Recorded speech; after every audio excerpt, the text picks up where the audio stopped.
Bismillah. Assalamualaikum warahmatullahi wabarakatuh.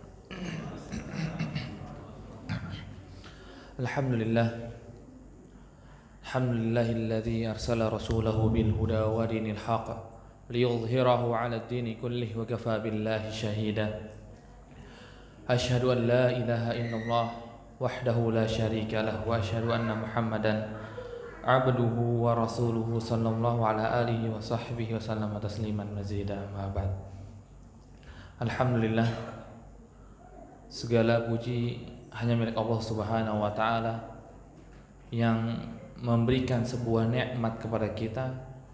Di hari ini kita bisa membahas sebuah hadis dari Nabi sallallahu alaihi wasallam dan kita membuka majelis hadis.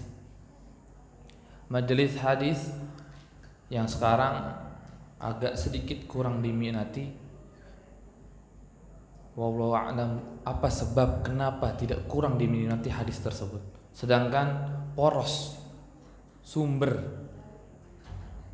pokok di dalam Islam adalah as-sunnah. Yang kedua adalah hadis Nabi sallallahu alaihi wasallam. Dan dahulu para sahabat Nabi SAW sangat ingin mendapatkan hadis Nabi. Lihat bagaimana Umar bin Khattab radhiyallahu anhu dengan saudaranya Ansari, yang dimana beliau membagi hari satu hari demi satu hari. Satu hari aku hadir bersama Rasul dan engkau satu hari hadir bersama Rasul. Karena tidak bisa hadir full satu hari, tidak bisa hadir full di dalam satu pekan. Karena untuk mereka harus bekerja. Maka ketika Umar bin Khattab radhiyallahu anhu yang sedang satu hari tersebut bersama Rasulullah sallallahu alaihi wasallam, maka sahabat Ansari di rumah bekerja. Kemudian datang waktu malam, Umar bin Khattab radhiyallahu anhu mengkabarkan kepada beliau, ini yang telah disabdakan oleh Rasulullah SAW, ini yang telah dikabarkan oleh Rasulullah sallallahu alaihi wasallam. Maka tidak luputlah hadis dari Umar bin Khattab radhiyallahu anhu karena saling silih berganti kepada saudaranya dari Ansari. Begitu juga Abu Hurairah radhiyallahu anhu, bagaimana beliau termasuk sahabat Nabi sallallahu alaihi wasallam yang terbanyak nomor pertama di dalam meriwayatkan hadis Nabi sallallahu alaihi wasallam. Karena beliau sangat mulazam dengan Rasul, sangat kerat. Sampai beliau pun pernah beberapa kali pingsan demi berjalan menuju mihrabnya Rasulullah sallallahu alaihi wasallam dari belakang masjid. Karena saking kelaparan yang beliau tahan. Dahulu juga para ulama pernah juga berkata, man darasal hadis fahuwa muflis. Barang siapa yang belajar hadis dia akan bangkrut. Kenapa disebut bangkrut oleh para ulama? Karena mereka harus beli banyak kitab. Mereka harus memikul kitab. Mereka harus rihlah. Mereka harus jalan. Mereka harus pergi ke sana ke sini untuk mencari hadis Nabi sallallahu alaihi wasallam. Maka kita lihat Ahmad bin Hanbal, bagaimana Imam Ahmad bin Hanbal kehabisan perbekalan di tengah jalan. Dia sudah tidak punya lagi apapun yang untuk dijual. Tapi karena Imam Ahmad memiliki warok yang tinggi, maka beliau berusaha untuk membuat sesuatu yang bisa dijual oleh beliau kepada manusia jamaah haji ketika itu. Habis. Bahkan di antara mereka ada yang sampai minum air pipisnya sendiri. Di tengah padang pasir, mereka kehabisan perbekalan, mereka tidak ada minum dan mereka meminum air pipisnya sendiri. Karena apa? Saking ingin belajar menuntut ilmu hadis Nabi sallallahu alaihi wasallam. Maka ulama ahlul hadis, muhadditsun, itu adalah ulama-ulama yang sangat tegar, yang sangat besar. Karena perjuangannya begitu besar daripada sekedar fuqaha. Dan di tengah kita adalah Imam Muslim rahimahullahu taala. Ada seorang ulama di zaman setelah tabi'ut tabi'in yang beliau belajar ke sana kemari, rihla dari sana ke sini untuk mencari hadis Nabi sallallahu alaihi wasallam. Dan beliau orang Naisabur. Naisabur kalau nggak salah itu daerah Andalus. Dari Andalus bisa sampai ke Mekah, ke Madinah, ke Basra, ke Syam, berjalan keliling untuk mencari hadis Nabi Shallallahu Alaihi Wasallam. Dan alhamdulillah sebetulnya di zaman kita sekarang sudah didapatkan kemudahannya begitu besar. Kemudahannya begitu besar yang tidak mereka dapatkan. Nah, ya salah satunya adalah dengan bisa memvideo, merekam. Ini sebuah fadilah yang begitu besar dari Allah Subhanahu wa taala untuk kita. Maka kita harus lebih semangat untuk belajar hadis Nabi Shallallahu Alaihi Wasallam. Maka sebelum kita mulai membaca Sahih Muslim, maka sebuah adat dari para muhaddits, yaitu beliau membaca hadis awaliyah. Sebuah adat yang dibiasakan oleh para muhadditsun adalah membaca hadis awaliyah. Apa maksudnya hadis awaliyah? Hadis yang pertama kali didengarnya. Maka dari awal sampai sekarang saya belum mengucapkan hadis Nabi Shallallahu Alaihi Wasallam. Karena apa? Supaya di majelis ini pertama kali yang saya sebutkan hadis adalah hadis yang nanti kita akan sebutkan. Dan apalagi kalau seandainya ada di antara antum semuanya yang baru pertama kali dengar hadis ini, maka sangat benar, sangat sahih periwayatan hadis yang disampaikan. Sangat benar, antum baru pertama kali benar-benar hadis pertama kali dengar dari saya. Silakan. Kalau seandainya sudah pernah banyak mendengar, berarti ini hadis secara idhafi di majelis ini, di majelis Sahih Bukhari, Sahih Muslim, rahimahullah taala. Dan untuk hadis awaliyah, karena ini sebuah kebiasaan para muhaddits, maka pun kita banyak mendapatkan riwayat ataupun sanad dari hadis tersebut, karena para ulama ahlul hadis itu sering mengulang-ulang perkara tersebut. Bahkan sampai Syekh Utsaimin hafizahullah taala, semoga Allah Subhanahu wa taala memanjangkan umurnya. Beliau setiap memulai majelis hadis, beliau akan setiap majelis tersebut memulai dengan hadis awaliyah. Dengan memulai hadis awaliyah. Masya Allah. Biasanya para masyayikh cuma hanya memulai di awal majelisnya, tapi beliau dimulai setiap majelis hadis. Beliau ulang dan beliau sebutkan sanadnya dari awal sampai akhir, sampai Rasulullah Sallallahu Alaihi Wasallam.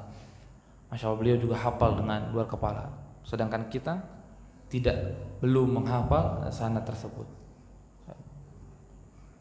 Dari sini, kalau kita mengikuti adatnya para muhadditsun, maka kita akan sebutkan sebuah sanad yang ringkas, yang satu saja, yang sampai kepada Rasulullah Sallallahu Alaihi Wasallam, yang dimana hadis tersebut adalah hadis disebut juga para ulama al-musalsal bil awwaliyah, silsilah hadis yang awal pertama kali, yaitu qala haddatsana syekhi Rikrik hafizahullah ta'ala qala haddatsana syekhuna qala awwalu hadits sami'tu minhu qala haddatsana syekhuna al-Mu'ammar al-Musnid Abdurrahman ibn Muhammad Abdul Hayy ibn Abdul Kabir al-Kattani qala hadis awal sami'tu minhu wa qala syekhuna Muammar al-Musnid Muhammad ibni Abdurrahman ibni Ishaq ibni Abdurrahman ibni Hasan ibni Muhammad ibni Abdul Wahhab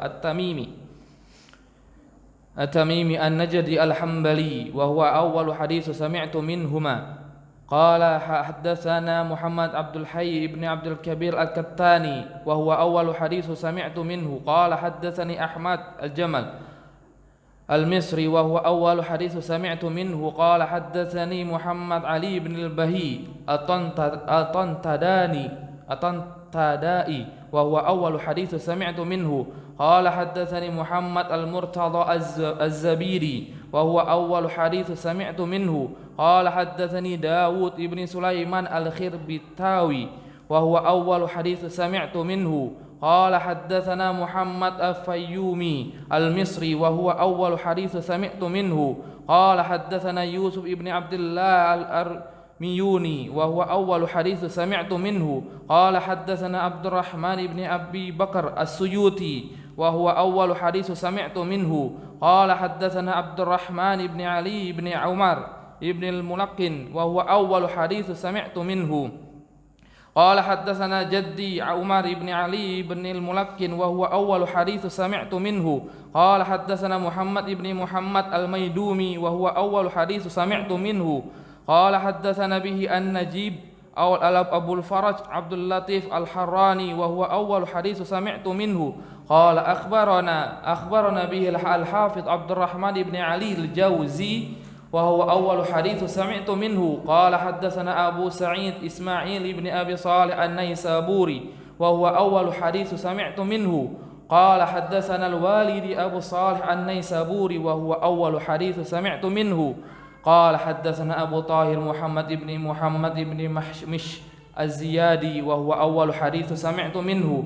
قال حدثنا أبو حامد أحمد بن محمد بن يحيى البزار وهو أول حديث سمعت منه. قال حدثنا عبد الرحمن بن بشر بن الحكم وهو أول حديث سمعت منه. قال حدثني به سفيان بن عيينة وهو أول حديث سمعت منه. وإليه ينتهي التسلسل بالأولية.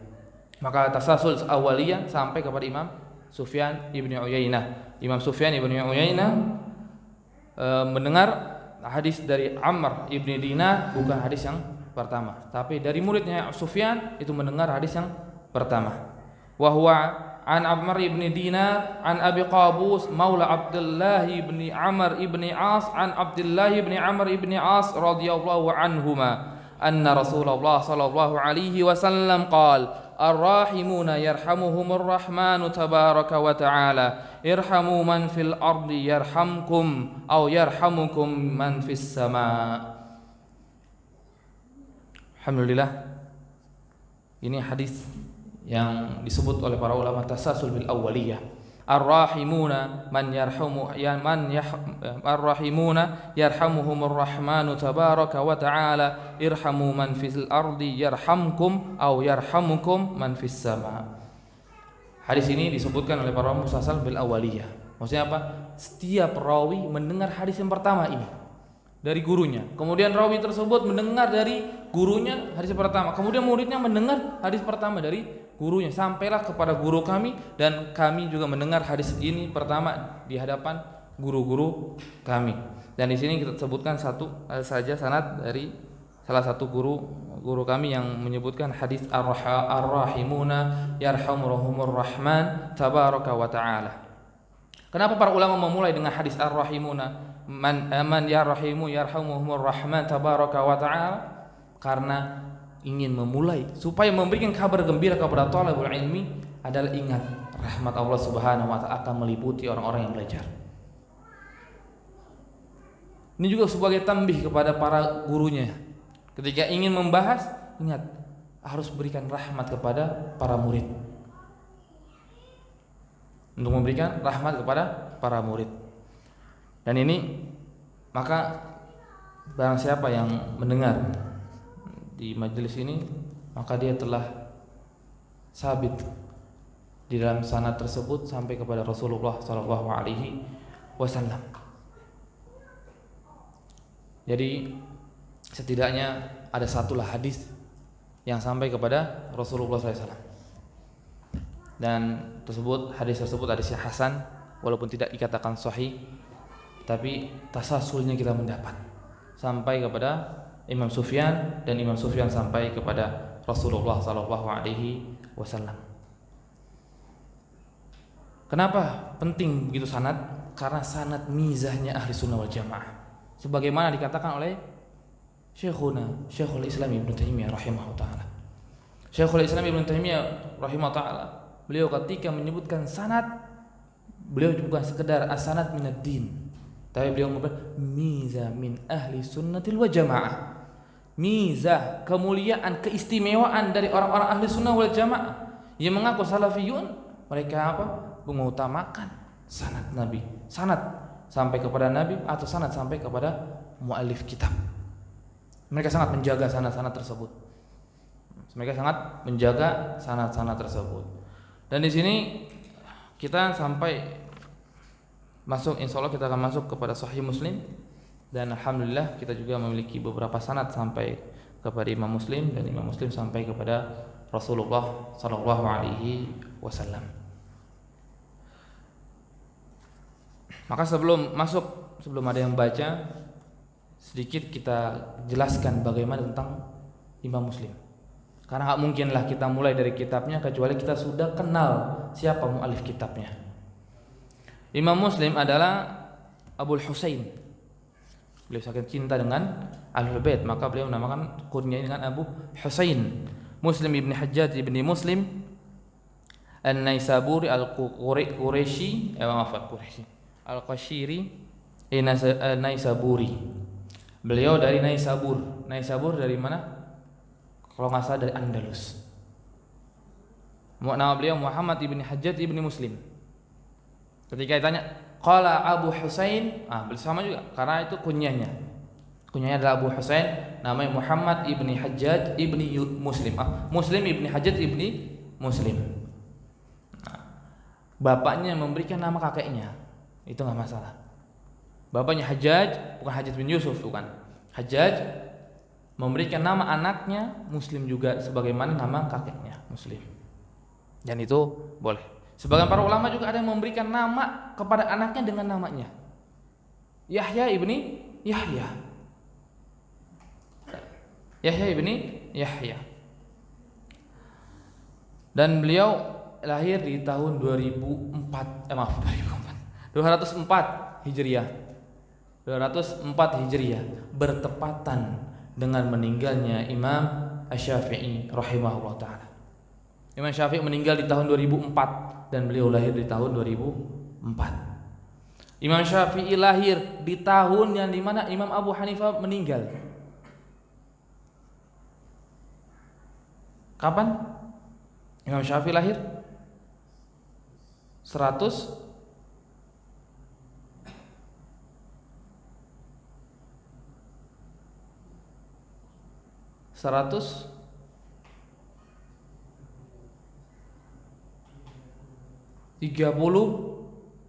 Enggak 30-an. 54. Beliau lahir dan kemudian meninggalnya Imam Abu Hanifah di tahun yang sama. Dan beliau wafat dan lahirlah ulama yang lanjutnya yaitu Imam Muslim ibni Hajjaj ibni Muslim.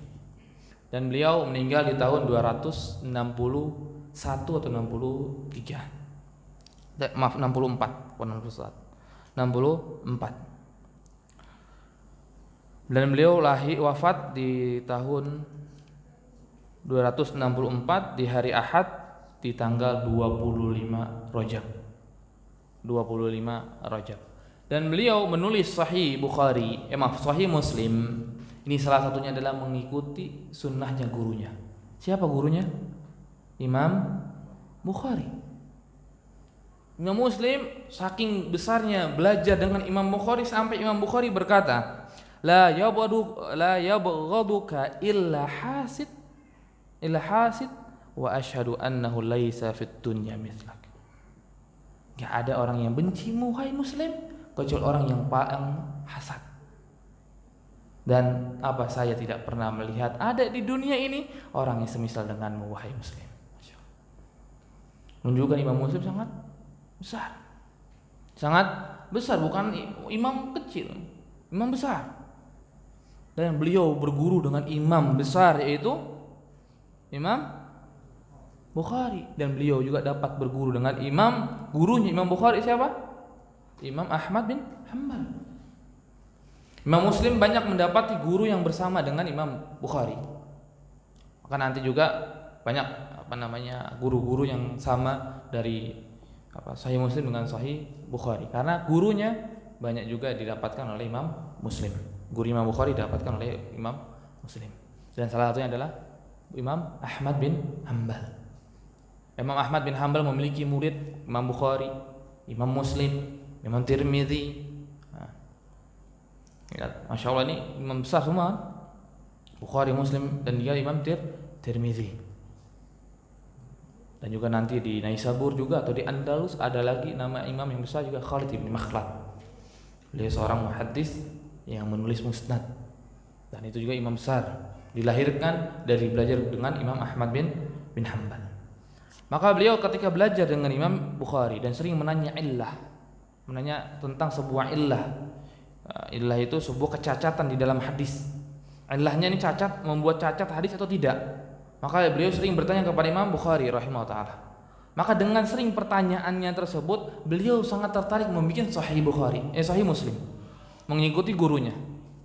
Maka beliau bikin Sahih Muslim, menulislah Sahih Muslim, karena sering bertanya dengan Imam Bukhari, dan Imam Bukhari menjawab pertanyaan apa yang ditanya oleh Imam Muslim, sampai Imam Muslim memberikan sebuah kabar gembira kepada Imam Bukhari, saya telah mendapatkan seorang guru yang sangat besar, yang dia adalah ustadz dari para ustadz. Ustadz di zaman di sana nyebutnya bukan ustadz ya, bukan ustadz seperti kita, bukan. Maksudnya profesor, mungkin kita bahas sekarang profesornya profesor.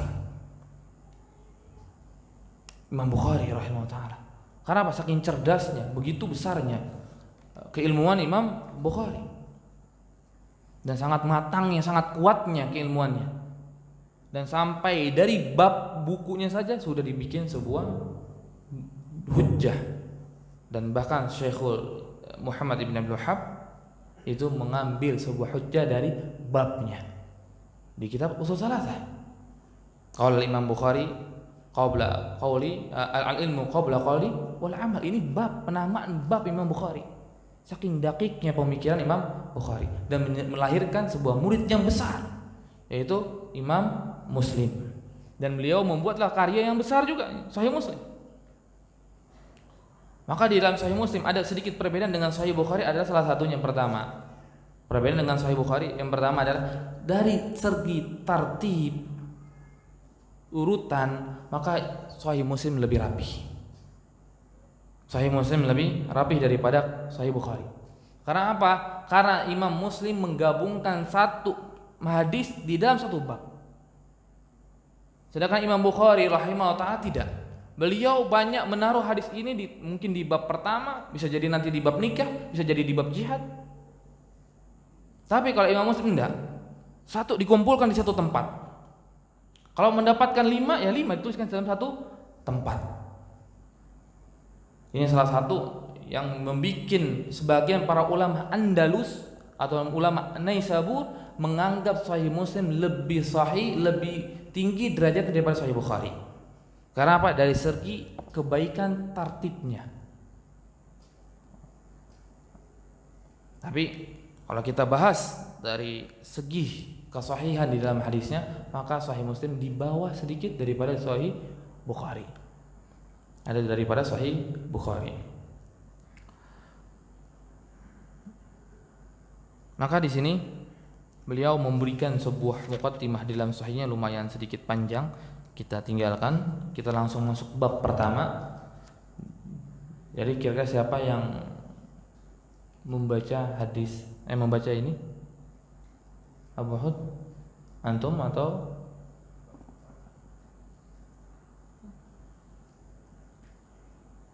Pak Rendra?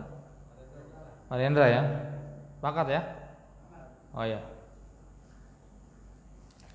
Nah, silakan.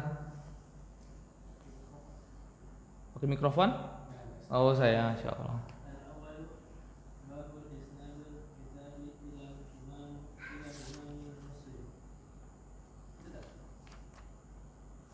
Bukan bab wujubul riwayah an siqati wa tarkil kadzdzabin. Oh beda, saya sama yang antum punya beda. Oh antum jangan pakai syarahnya, pakai yang Sahih Muslimnya aja. Nggak ada ya, berarti saya hari ini saya dulu yang baca lah berarti. Ya. Nah, bismillah, alhamdulillah wassalatu wassalamu ala rasulillah wa ala alihi wa sahbihi wa sallam tasliman mazida amma ba'd. Qala mu'allif rahimahullah ta'ala wa ghafarallahu lahu wa walidahu. Qala bab wujubur riwayati 'an istiqati wa tarkil kadzdzabin. Wa'lam waffaqaka Allah ta'ala anna al-wajib 'ala kulli ahadin 'arafa at-tamyiz baina sahihir riwayat wa saqimiha wa thiqatin naqilin. Wa thiqatin naqilin laha minal muttahimin. Di sini beliau membuat sebuah bab wujub riwayat anis thiqat, bab wajib meriwayatkan dari thiqah, dari orang yang thiqah, wa tark al-kadzdzabin, dan meninggalkan orang-orang yang dusta, yang banyak dusta, ditinggalkan. Wajib mengambil dari orang yang thiqah dalam hadis. dalam akhbar. Maka di sini beliau akan menyebutkan wa'lam waffaqakallahu ta'ala annal wajib 'ala kulli ahadin. Wa'lam, ketahuilah, waffaqakallah, semoga Allah Subhanahu wa taala memberikan ketepatan di dalam agama. Annal wajib 'ala kulli ahadin 'arafa tamyiz. Wajib bagi setiap mukmin, setiap seseorang mengetahui perbedaan antara hadis riwayat yang sahih dengan riwayat yang saqim. Riwayat yang dhaif. Maksudnya apa? Supaya teliti di dalam mengambil. Teliti di dalam mengambil. Tidak semua orang bisa diambil hadisnya. Tidak semua orang bisa diambil hadisnya. Hanya orang-orang yang thiqah yang bisa diambil hadisnya. Maka di sini beliau arafa tamyiz baina sahihil riwayat wa saqimiha, supaya bisa membedakan mana riwayat yang sahih dan mana riwayat yang dhaif. Wasiqatin naqilina laha minal muttahimin, dan juga dari orang yang thiqah harus kita ambil dari orang-orang yang thiqah, bukan orang-orang yang muttahimin. Apa muttahimin? Orang yang tertuduh berdusta. Pertama di sini beliau menyebutkan watarkul kadzdzabin, meninggalkan orang-orang yang dusta. Ini dusta apa yang pertama? Dusta atas nama Rasulullah SAW. Tapi kalau dikatakan muttahimin atau muttaham bil kadzib, dia tidak dusta ke atas nama Rasul, tapi dia biasa dusta di urusan dunia. Maka orang yang biasa dusta di dalam urusan dunia, maka tidak diambil khabarnya. Tidak diambil khabarnya, tidak diambil. Ditasabut dulu. Cari dari orang lain. Benar enggak nih omongannya? Kalau orang-orang yang sudah biasa berdusta di dalam masalah dunia, ketika dia berbicara dengan masalah akhirat, masalah di agama, maka tahan diri untuk mendengarkan atau mengambil ilmu agama darinya. Karena apa? Kalau misalnya dia sudah biasa dusta atas dunia, bercanda mungkin dusta, ngobrol dikit dusta dalam masalah dunia, maka dalam masalah agama nggak boleh kita ambil ilmunya, nggak boleh diambil ilmunya. Alla yarwiya minha illa ma 'arafa sihhata makharijih. Dan kita tidak boleh meriwayati hadis tersebut kecuali kita telah tahu bahwa tempat keluar hadis ini sahih. Tempat keluar hadis ini sahih. Wasitarata fi naqilih wa an yattaqiya minha ma kana minha an ahli tuham wal mu'anidin min ahli bid'ah. Dan juga kita bertahan, yattaqi, menahan diri. Dari apa? Mengambil riwayat dari ahlut tuham, dari orang-orang yang biasa berbohong tadi di masalah dunia, dan juga orang-orang yang mu'anidin, yang sengaja berdusta, dan juga dari ahlul bid'ah dan dari ahlul bid'ah. Wad dalil, beliau kemudian membawakan wad dalil ala anna alladhi qulna min hadha huwa lazimu duna ma khalafahu. Dan dalilnya adalah yang kita ucapkan tadi adalah lazim duna ma khalafahu, yang sebagian tetap, yang tidak ada seorang pun dari kalangan ulama yang menyelisihinya. Kita tidak boleh mengambil dari orang-orang yang muttahim atau muttaham bil kadzib, orang yang biasa dusta dalam permasalahan dunia, atau dia biasa dusta di dalam permasalahan akhirat, di masalah ilmu agama, kemudian atau dia amin ahlil bid'ah. Qaulullahi jalla dzikruhu, beliau berdalil dengan ayat ya ayyuhalladzina amanu idza ja'akum fasiqum binaba'in fatabayyanu. Allah Subhanahu wa taala berfirman, wahai orang-orang beriman, jikalau datang kabar dari orang fasik, fatabayyanu, jangan terima langsung. Tapi fatabayyanu, teliti dulu. Cek dulu. Antusibu qauman bijahalatin. Kalau engkau enggak ngecek, hati-hati, engkau akan tertimpa kebodohan nanti. Atau fatusibu ala ma fa'altum nadimin, atau kau entar akan menyesal. Karena mengikuti kedustaan atau kebohongan yang dikatakan oleh orang fasik tersebut. Enggak boleh kita ngambil hadis dari mereka. Enggak boleh kita ngambil hadis dari orang-orang yang tadi muttaham bil kadzib. Ada indikasi dia sering dusta di permasalahan dunia, atau dia dusta di dalam masalah hadis, di masalah atas nama Rasulullah SAW, dan juga min ahlil bid'ah. Enggak boleh kita juga ngambil dari ahli bid'ah. Kemudian wa qala jalla sana'uh, dia juga berdalil dengan hadis ayat-ayat Allah Subhanahu wa taala, mimman tardawna minasyuhada. Mimman tardawna minasyuhada, apa? Dari siapa saja yang kalian ridai menjadi saksi. Wa qala azza wa jalla wa ashidu dzawa adlin minkum, dan coba yang memberikan saksi, berikan saksilah dari 2 orang adil di antara kalian. Nah, kedua di antara orang adil di antara kalian. Maka di sini apa? Yang bisa memberikan saksi orang adil. Ketika kabar itu enggak boleh orang fasik. Maka di sini beliau menyebutkan fadalla bima dzakarna min hadhil ay anna khabarul fasik saqitun ghairu maqbul. Maka dengan ayat ini menunjukkan bahwa orang yang fasik khabarnya, riwayat hadisnya ditolak. Riwayat hadisnya ditolak. Maka Imam Zuhri rahimahullah taala itu beliau menolak hadis sekedar melihat gurunya ketika memberikan makanan kepada unta kemudian diambil lagi. Akhirnya mendiam, tidak mengambil hadis dari gurunya. Kembali pulang. Saking menjaganya beliau rahimahullah taala.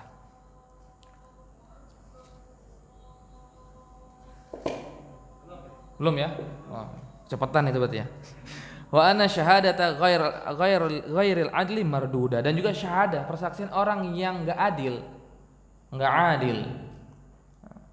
Dia orang yang enggak adil. Maksud enggak adil ini bukan sedikit-sedikit bilang oh ini karena baginya begini, bisa bagi minumnya begini, enggak adil dia nih. Enggak, bukan. Orang enggak adil di sini bukan demikian.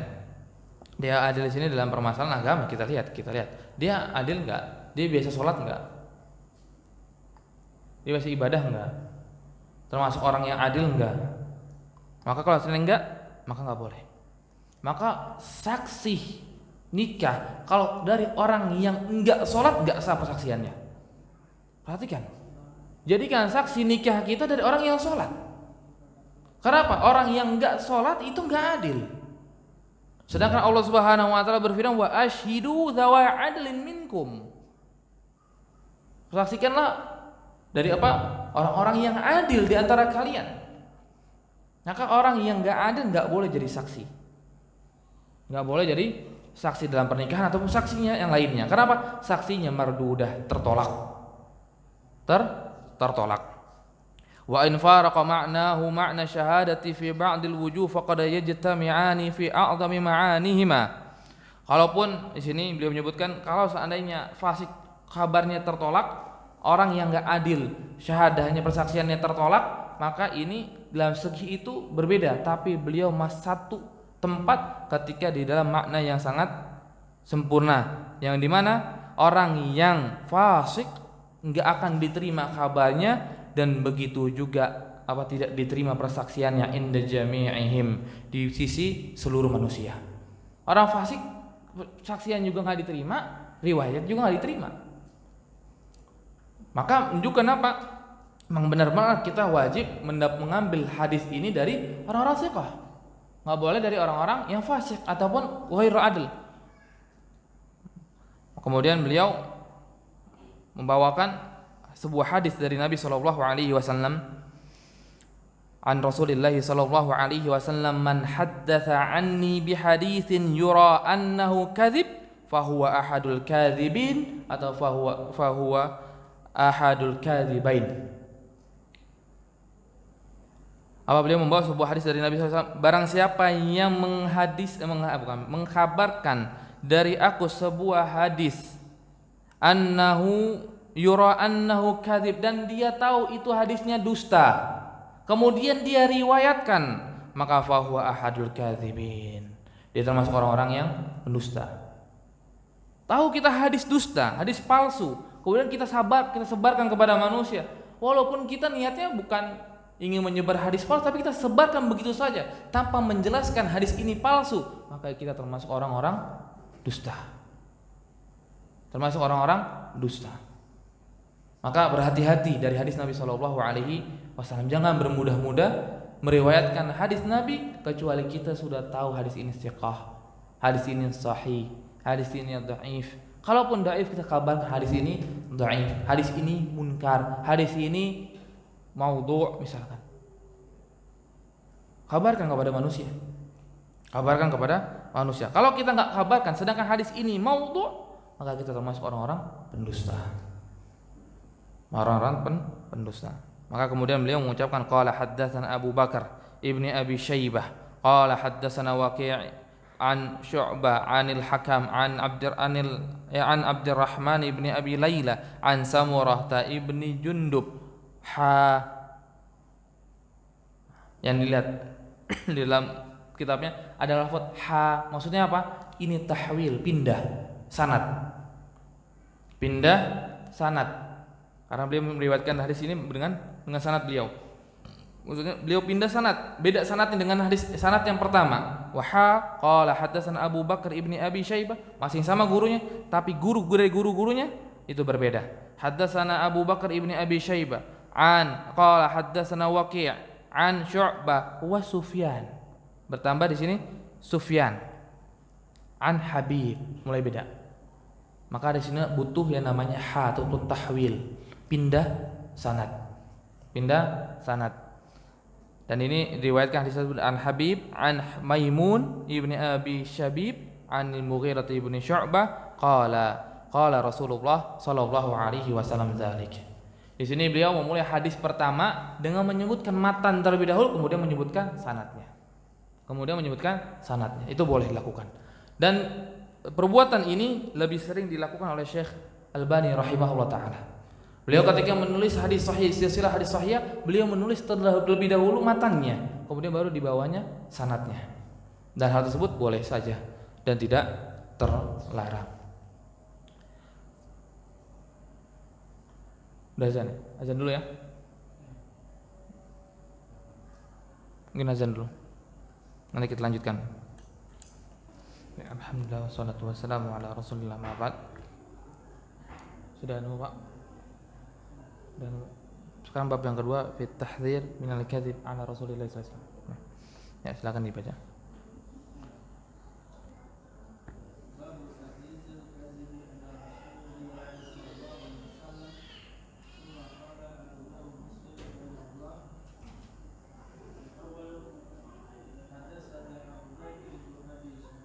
Nah, di dalam masalah ilmu hadis, ketika ada ucapan haddatsana akhbarana haddatsana terus anba'ani itu dimulai dengan qala haddatsana walaupun tidak tertulis qala.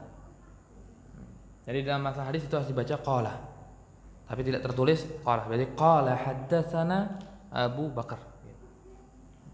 Lanjut. Qala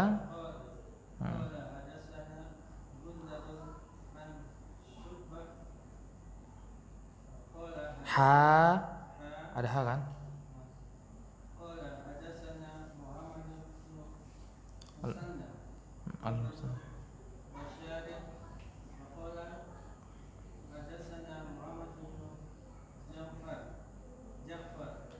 Qala Mansur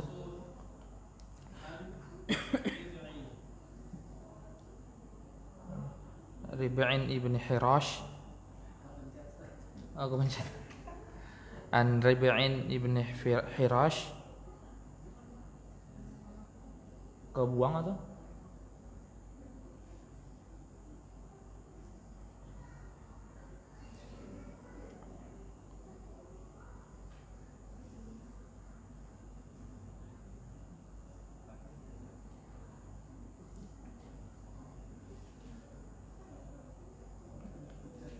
kebuang.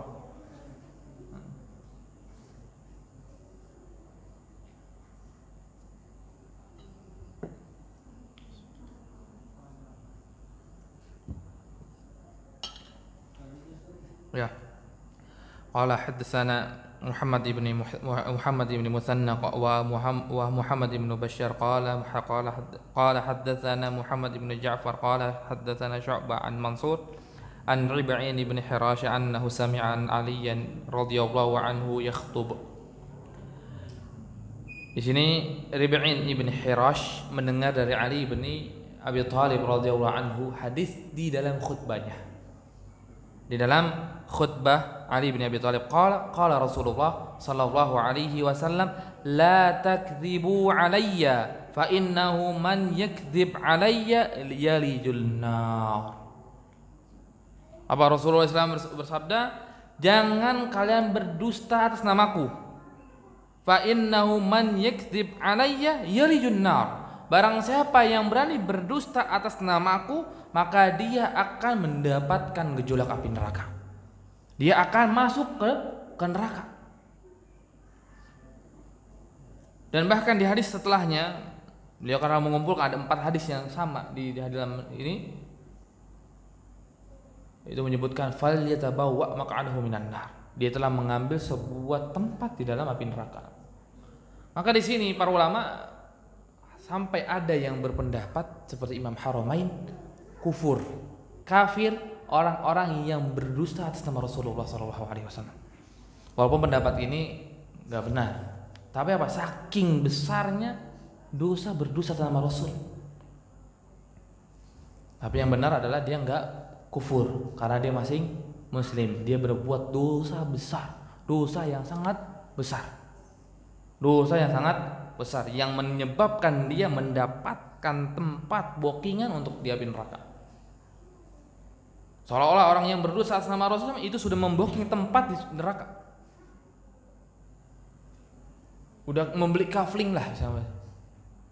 Orang-orang yang berdosa atas nama Rasulullah sallallahu alaihi wasallam. Maka hati-hati.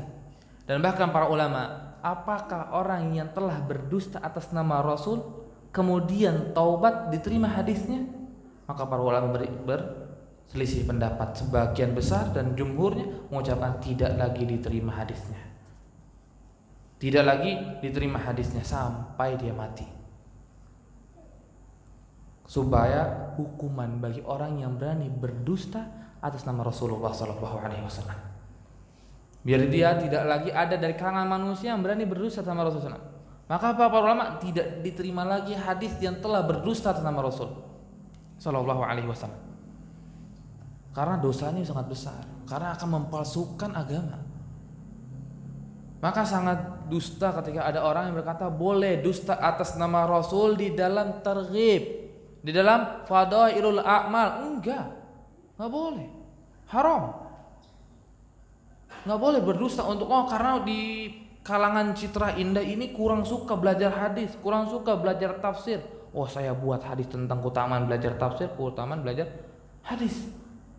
Nggak boleh. Walaupun kita emang lihat motivasinya rendah, nggak boleh kita berdusta atas nama Rasulullah untuk perkara demikian. Karena banyak dahulu ada orang yang membawakan sebuah hadis dusta atas nama Rasulullah SAW untuk menyebutkan keutamaan Al-Quranul Karim. Maka ketika itu seorang ulama bertanya, engkau dapat hadis dari mana? Dari fulan. Ditatangin ke fulan. Fulan dari mana? Dari fulan. Ke fulan lagi. Dari mana? Ke fulan. Ke fulan. Dan akhirnya kembali lagi. Dan akhirnya apa? Semuanya dusta atas nama Rasulullah SAW. Dan itu nggak boleh. Walaupun dalam ingin perbuatan kebaikan, biar supaya manusia ini lebih semangat belajar, lebih semangat ibadah, itu tidak boleh mendustakan nama Rasulullah SAW. Menjual nama Rasulullah SAW nggak boleh.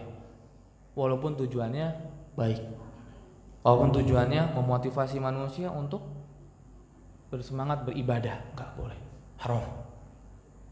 Bahkan Harun ar-Rasyid rahimahullah ta'ala, khalifah di zaman Abbasiyah yang sangat adil ketika itu apa? Beliau membunuh seorang yang berdusta atas nama Rasulullah SAW di hadapannya. Orang tersebut melihat Harun ar-Rasyid menyukai hamam burung dara. Hammam baru kamar mandi. Hamam apa? Burung dara. Maka beliau dustakan atas nama Rasulullah. La sabaqa. Tidak ada perlombaan. Yang kita tahu cuma apa? Kuda, unta, memanah, dan ditambahkan wahamam. Maka tahu Harun Rasyid, walaupun dia suka burung dara, burung merpati, tapi nggak menyebabkan dia suka dengan hadis palsu. Dia nggak mau ada hadis palsu. Maka beliau ambil orang tersebut dan akhirnya dibunuh oleh Harun Rasyid. Kenapa? Karena engkau berani berdosa atas nama Rasulullah SAW. Maka jangan pernah kita meremehkan. Oh, nih sabdanya Rasul. Enggak. Jangan semudah itu. Jangan semudah itu, kecuali emang kita tahu ini dari hadis, dari kitab ini, Sahih Bukhari, Sahih Muslim, Sunan Abu Dawud, Sunan Tirmidzi. Nggak boleh kita langsung semata-mata nih hadis Rasulullah SAW tanpa kita ketahui kesahihannya.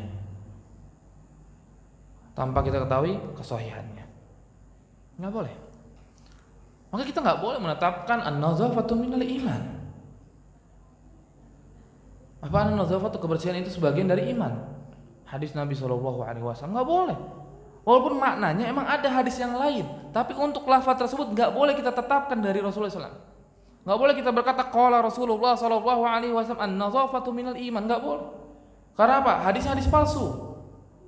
Yang ada cuman apa? At-tuhuru syatrul iman. Ini baru hadis yang sahih. Baru kita boleh disebutkan kepada Rasulullah SAW. Talabul ilmi fardhatun ala kulli muslimin wa muslimatin. Ada tambahan wa muslimatin. Itu maudhu. Yang ada muslim saja. Talabul ilmi fardhatun ala kulli muslim. Berhenti. Tambahan muslimatin bukan dari Rasulullah SAW. Tapi kita talabul ilmi walau bisin ya. Belajar ilmu walaupun sampai ke negeri Cina. Itu hadis palsu, enggak boleh kita nisbatkan kepada Rasulullah SAW. Bahkan hadis dhaif, katakan hadis ini munkar, hadis ini matruk, dhaif jiddan, enggak boleh kita sandarkan kepada Rasulullah SAW. Kabarkan oleh seorang syekh, misalkan seorang ulama, hadis ini hadis matruk, maka nggak boleh sandarkan. Hadis dhaif saja itu mungkin masih bisa, karena ada kemungkinan itu juga sabda Rasulullah SAW. Tapi kalau sudah dhaif jiddan atau lagi lebih parah tarafnya, nggak boleh kita sandarkan kepada Rasulullah. Nggak boleh kita sandarkan kepada Rasulullah SAW. Kalau kita sandarkan kepada Rasulullah SAW, kita tahu itu hadisnya palsu, kita tahu hadisnya munkar, hati-hati, kita termasuk orang-orang pendusta. Karena Rasulullah SAW bersabda, man haddasa anni bihaditsin yura annahu kadzib, dan dia sudah tahu itu dusta dan dia riwayatkan, dia kabarkan kepada manusia tanpa menyebutkan derajatnya, fahuwa ahadul kadzibin. Dia adalah seorang pendusta. Maka nggak boleh kita menyandarkan sabda Rasulullah SAW yang bukan sabdanya. Maka para ulama di sini sangat teliti sekali untuk menjelaskan hal tersebut. Di sini Imam Muslim menyebutkan la takdzibu alayya fa innahu man yakdzib alayya yalijun nar. Janganlah kalian berdusta atas namaku, dan barang siapa yang berdusta atas namaku dia akan masuk ke dalam neraka. Ini hadis yang pertama. Hadis yang kedua beliau sebutkan man ta'ammada alayya kadziban. Barang siapa yang melakukan dusta sengaja kepadaku, falyatabawwa maq'adahu minan nar. Maka dia akan apa? Mengambil sebuah tempat di dalam api neraka. Dia akan mengambil sebuah tempat di dalam api neraka. Kemudian hadis yang ketiga juga, qala haddatsana Muhammad ibn Ubaid al-Ghubari qala haddatsana Abu Awana an Abi Hasin an Abi Shalih an Abi Hurairah radhiyallahu anhu qala qala Rasulullah sallallahu alaihi wasallam man kadzaba alayya muta'ammidan falyatabawwa maq'adahu minan nar. Hadis ini yang lebih masyhur di tengah-tengah kita. Man kadzaba alayya muta'ammidan falyatabawwa maq'adahu minan nar. Lafaz ini yang paling masyhur di tengah-tengah kita daripada lafaz yang sebelumnya. Tapi maknanya sama. Dan bahkan para ulama memasukkan hadis-hadis tentang larangan berdusta atas nama Rasul Shallallahu Alaihi Wasallam adalah hadis yang mutawatir. Karena sangat banyak para sahabat meriwayatkan hadis tersebut.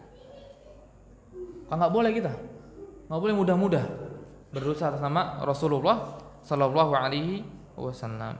Kemudian beliau hadis yang keempat, beliau bawakan inna qala haddatsana Muhammad ibn Abdullah ibn Numair qala haddatsana Abi qala haddatsana Sa'id ibn Ubaid qala haddatsana Ali ibn Rabi'ah qala ataitul masjida wal Mughiratu amirul Kufah. Ali bin Rabi'ah datang ke dalam masjid dan kemudian di dalam masjid mendapati seorang amir Kufah, seorang gubernur dari Kufah, negeri Kufah. Siapa? Al-Mughirah. Mughirah siapa? Mughirah ibni Syu'bah. Faqala Al-Mughirah, maka berkata Mughirah, sami'tu Rasulullah sallallahu alaihi wasallam yaqul inna kadhiban alayya laisa ka kadhibin ala ahadin. Sungguh dusta kepadaku beda sangat dengan dusta kepada selainku. Dusta atas nama Rasulullah SAW itu jauh dosanya berkali-kali lipat daripada kita dusta atas nama orang, daripada kita dusta atas nama teman kita. Maka dusta atas nama Rasulullah SAW ini jauh lebih besar, walaupun niatnya tadi baik untuk memotivasi manusia. Tapi hal tersebut tidak diperbolehkan karena apa? Dusta atas nama Rasul berbeda dengan dusta kepada kita, salah seorang di antara manusia yang lainnya. Maka jangan pernah berdusta atas nama Rasulullah SAW. Kalau di dalam ilmu hadis sekali dusta maka sudah tidak ada lagi ampun baginya. Sudah tidak ada lagi ampun baginya, maka hadisnya nggak diterima sampai dia meninggal. Sampai dia meninggal walaupun dia taubat. Maka ada seorang yang taubat dari Syiah ketika itu. Taubat dan dia kembali dan ditanya oleh seorang ulama ketika itu, berapa hadis yang telah engkau dustai atas nama Rasulullah SAW? Beliau berkata, jumlahnya jauh lebih banyak daripada hadis sahih yang ada. Setiap ada sebuah permasalahan saya dusta sama Rasul. Saya mudah qala Rasulullah SAW kata-kata. Rasulullah SAW berkata gini. Sampai ada seorang penjual terong membawakan hadis palsu. Man akala barjinjan dakhalal jannah, barang siapa yang makan terong dia akan masuk surga. Melariskan dagangannya dengan sabda Rasulullah SAW. Dan ini pun kadang nih kita mungkin nggak berusaha atas nama Rasul, tapi kita kadang menjual nama Rasulullah SAW untuk menjual dagangan kita. Madu Nabi, sering kan Rasulullah SAW begini dulu begini. Jangan kita jual barang kita membawa nama Rasulullah SAW. Jual saja barang demikian. Jual saja barang, ya jual kurma, ya silahkan jual kurma. Jangan membawa-bawa nama Rasulullah SAW di dalam dagang. Jadi biar supaya laris. Oh nih Nabi begini nih, ayo beli. Jangan dibawa nama Nabi SAW di dalam permasalahan yang remeh, di dalam masalah jual beli. Tapi bawalah nama Rasulullah SAW di dalam ibadah. Hadis Nabi, ini hadisnya sahih, ini hadisnya hasan, ini akhirnya kita boleh berhukum demikian, maka kita harus meyakini demikian karena hadis Nabi SAW itu yang harus kita pakai. Hadis Nabi, taruh hadis Nabi di tempat-tempat yang mulia. Maka dahulu Imam Syekh Al-Albani ya rahimahullah atau Syekh Ali Hasan, beliau lupa. Beliau itu mendapatkan ada seorang menulis nama Syekh dengan kertas kecil. Dan beliau ketika itu marah. Ketika itu, engkau tulis nama Syekh besar dengan kertas kecil ini. Gak layak, apalagi yang ditulis nama Rasulullah Sallallahu Alaihi Wasallam. Maka Rasulullah harus dijaga kemuliaannya. Dan setelah matinya, kita jaga kemuliaan dengan menjaga hadis Nabi Sallallahu Alaihi Wasallam. Maka Imam Syafi'i berkata, beliau ketika melihat ada orang dalam majelis hadis, semisal beliau melihat Rasulullah Sallallahu Alaihi Wasallam sedang bersabda, seolah-olah beliau itu menganggap bahwa Rasulullah SAW sedang bersabda ketika itu. Dan yang ada di hadapan tersebut Rasulullah adalah para sahabat Nabi Shallallahu Alaihi Wasallam. Karena apa? Karena begitu mulianya hadis. Ini yang ngomong ini bukan manusia biasa. Ini yang ngomong adalah manusia yang sempurna, manusia yang sayyidul anbiya, manusia yang menjadi tuannya para nabi, yaitu Rasulullah Shallallahu Alaihi Wasallam, Muhammad ibni Abdullah ibni Abdul Muttalib ibni Hisham ibni Abdul Manaf ibni Qusay ibni Kilab. Sudah lupa? Coba bisa ada yang bisa ngulangin? Sanad apa namanya nasabnya Rasulullah SAW sampai Kilab lah. Muhammad ibni Abdullah ibni Abdul Muttalib ibni Hisham ibni Abdul Manaf ibni Qusay ibni Kilab. Apa sallallahu alaihi wasallam. Maka penting kita tahu supaya apa? Tunjukkan kecintaan kita kepada Rasulullah sallallahu alaihi wasallam. Tahu namanya, tahu sirahnya, tahu gerak-geriknya Rasulullah SAW. Dan ketika kita baca hadis itu nikmat. Bayangkan ada seorang ulama namanya Muhammad ibni Ayyub rahimahullah taala. Beliau menangis ketika mendengar qala Rasulullah sallallahu alaihi wasallam. Beliau ketika mendengar qala Rasulullah membayangkan bagaimana perjuangannya Rasulullah sallallahu alaihi wasallam dalam dakwah. Maka beliau sering berhenti dalam majelisnya. Berhenti karena menangisnya tidak bisa dihentikan. Maka juga saya mendapatkan Syekh Abdurrahman. Hatinya sangat lembut. Mudah-mudahan kita dapatkan hati lembut seperti beliau. Apa ketika beliau membaca hadis Nabi sallallahu alaihi wasallam, ketika lafaz an Abi Hurairah radhiyallahu anhu an Rasulillah, langsung suaranya berubah. Bukan dibuat-buat oleh beliau, langsung berubah. Kenapa? Saking cintanya beliau kepada Rasulullah sallallahu alaihi wasallam. Udah berubah ketika mengucapkan nama Rasul dan berubah pula ketika menyebutkan sabda Rasulullah sallallahu alaihi wasallam ketika sabda tersebut permasalahan azab ataupun permasalahan rahmat.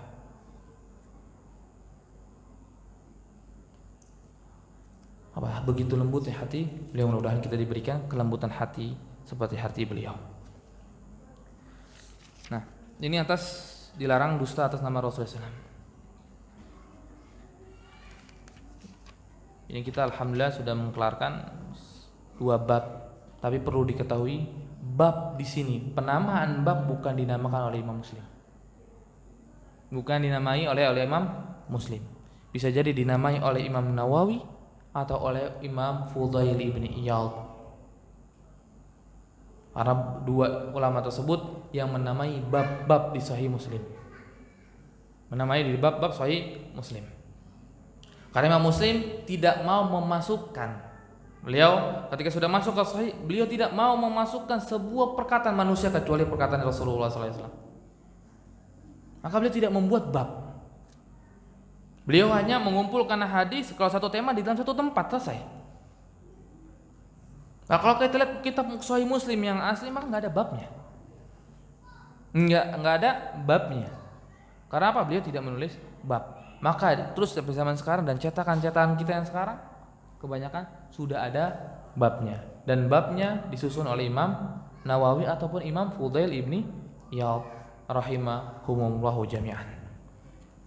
Maka nanti mungkin terjadi perbedaan di dalam babnya, terjadi sangat perbedaan di dalam babnya, dan juga dikatakan oleh Syekh Abdul Muhsin, ayahnya Syekh Abdul Razak, beliau menyebutkan apa?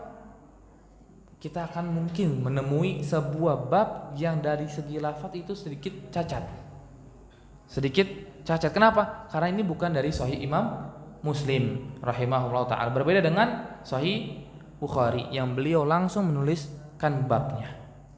Beliau langsung menuliskan babnya. Mungkin ini dulu yang kita bisa sampaikan sebelum kita tutup. Ada yang ingin ditanyakan?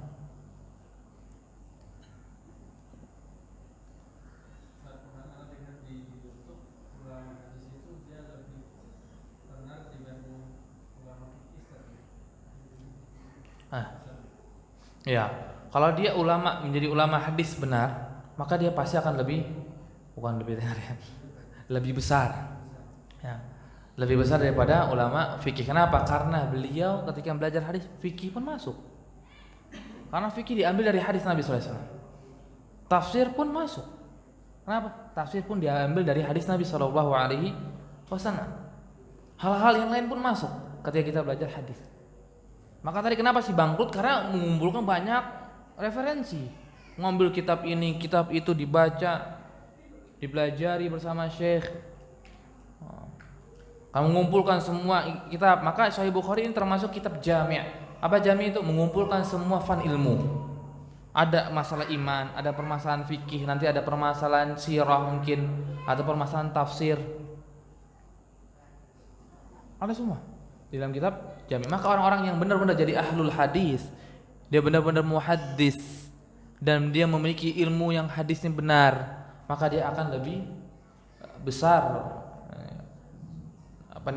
peluang untuk menjadi ulama besar.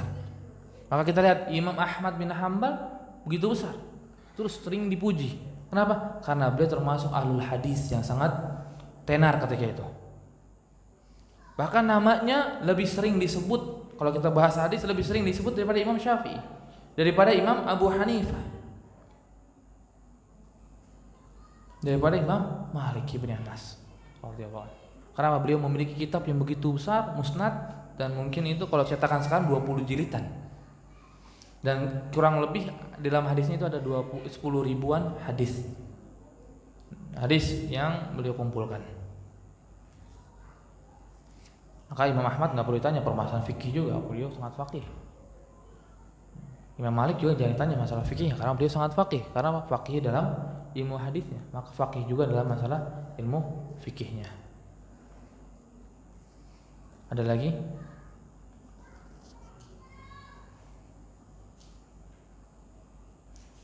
Kalau ada, berarti kita lanjutkan di pertemuan selanjutnya di dalam bab yang selanjutnya. Mungkin kita sedikit nggak baca semuanya ya di dalam muqaddimah karena muqaddimah lumayan panjang juga, supaya kita cepat masuk ke Sahih Bukhari-nya.